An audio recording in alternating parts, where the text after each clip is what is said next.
লামিনের জয়ে জয় হতে পারে ফিলিস্তিনের। পশ্চিমাদের বুকের ভেতরে দাঁড়িয়ে ফিলিস্তিনের অসহায় মানুষগুলোর হয়ে একবার অন্তত গর্জে উঠতে দেখতে হলেও গোটা মুসলিম বিশ্ব চাইবে জয়টা হোক মুসলিম বিশ্বের একক প্রতিনিধি লামিন ইয়ামালের। ক্লাব ফুটবলে জয়ের পরে তিনি যেভাবে ফিলিস্তিনের পতাকা উঁচিয়ে ধরেছিলেন, ঠিক সেভাবে আরো একবার গোটা দুনিয়াকে সাক্ষী রেখে আরো একবার অসহায় মানুষদের প্রতীক হয়ে রুখে দাঁড়ানো উচিত।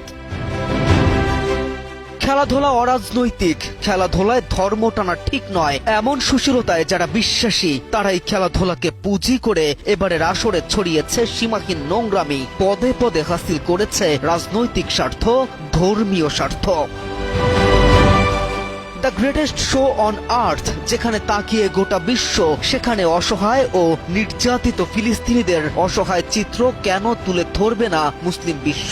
এটাই কি সেরা মঞ্চ নয়? যারা চোখ থাকতেও অন্ধ, যাদের বিবেকবোধ জাগ্রত হয় না, যারা চোখে দেখেও দেখে না গাজায় শিশুদের অসহায়ত্ব, তাদের চোখে আঙুল দিয়ে দেখিয়ে দিতে হলেও লামিনের বিশ্বকাপ জেতা উচিত। পূর্বের ন্যায় এবারেও জয়ের পরে ফিলিস্তিনের পতাকা উঁচিয়ে ধরা উচিত।